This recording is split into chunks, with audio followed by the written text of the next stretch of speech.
दोस्तों, आज फिर लेकर आए हैं एक नई कहानी। इस कहानी को पढ़ने के बाद आपके मन की जो इच्छाएं हैं वो लगभग स्थिर हो जाएगी, क्योंकि इंसान की इच्छाएं दिन पे दिन बढ़ती जाती हैं। तो इसी तरह इसी वाक्य के ऊपर एक कहानी लेकर आए हम। चलो करते हैं इस कहानी को स्टार्ट। दोस्तों, कहानी को लास्ट तक जरूर देखें और सुनें। पसंद आए तो हमारे YouTube चैनल को सब्सक्राइब करें, लाइक करें, कमेंट करें। दोस्तों, एक गांव में एक व्यक्ति रहता था। वह व्यक्ति बहुत ही कामयाब व्यक्ति था और उस गांव में शायद ही कोई उससे ज्यादा कामयाब व्यक्ति हो। लेकिन एक दिन होता है, एक दिन वो एक पार्क में बैठे थे और बहुत ही उदास और निराश थे। सोच रहा था कि पार्क में बैठे बैठे सोच रहा था कि यार, दुनिया अजीब है। इसमें एक इच्छा पूरी करो, दूसरी अपने आप जाग जाती है। तो इसी वजह से वो बहुत टेंशन में था, बिल्कुल नाखुश दिख रहा था। तो थोड़ी दूर उसके पिताजी भी उसी पार्क में घूम रहे थे। तभी उसके पिताजी ने देखा कि मेरा लड़का इतना उदास आज क्यों है। तो उसका पिताजी उसके पास गया और बोला, बेटा आज इतना उदास क्यों हो।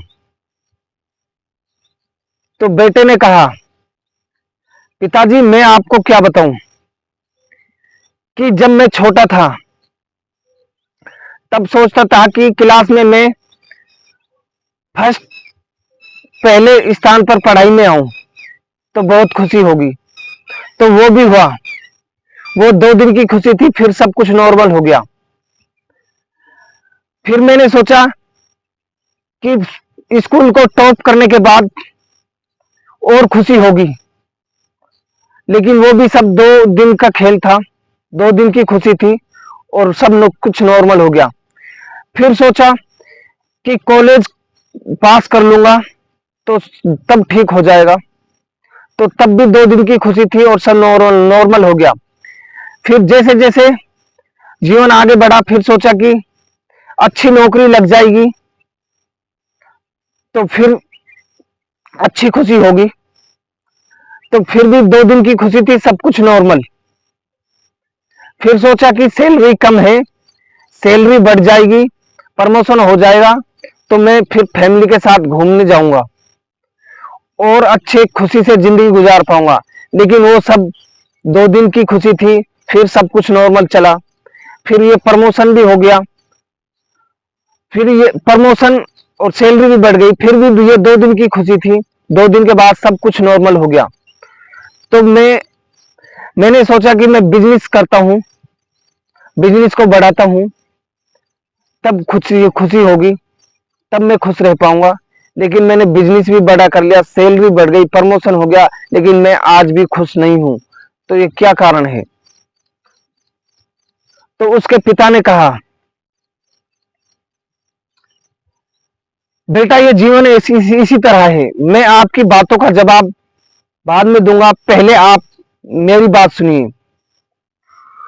जिस गार्डन में बैठे थे उसी गार्डन के पास एक सुंदर सुंदर फूलों की, खुशबू वाली फूलों की एक लाइन लगी थी लंबी, जिसमें वो फूल खिल रहे थे।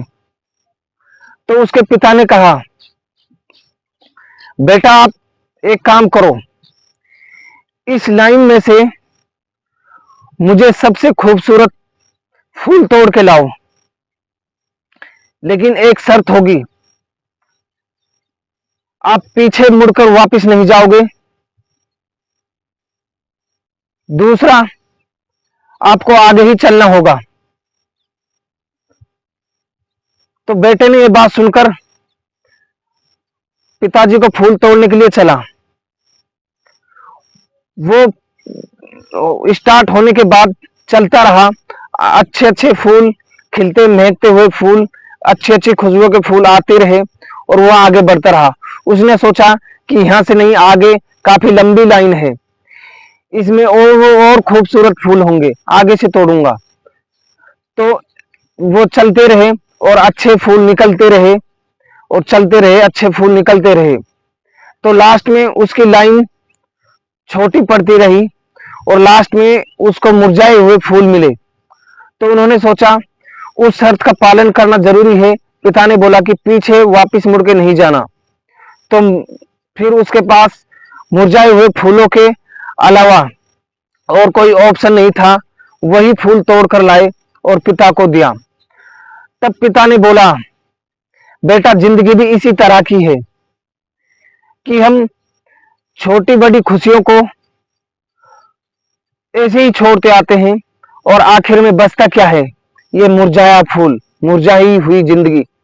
तो ये जिंदगी भी, ये अपना जीवन भी इसी पर आधारित है। जिंदगी में खुशियां आती हैं और जाती हैं, सिर्फ 2 दिन का खेल होता है ये। तो इसी तरह दोस्तों, जिंदगी में खुशी आती और जाती रहती है, लेकिन इंसान को हमेशा खुश रहना चाहिए। तो ये कहानी हमें यही सिखाती है कि फूलों की तरह आप भी अपनी खुशियों को पीछे न छोड़ें, उनका सही से उपयोग करें और अपने इच्छाओं को थोड़ा कम करें। दोस्तों, हमारी ये कहानी आपको पसंद आई हो तो हमारे शान स्टोरी स्टूडियो यूट्यूब चैनल को सब्सक्राइब करें। अगर आप फेसबुक पर देख रहे हैं तो हमारे जफरुद्दीन पेज को फॉलो जरूर करें।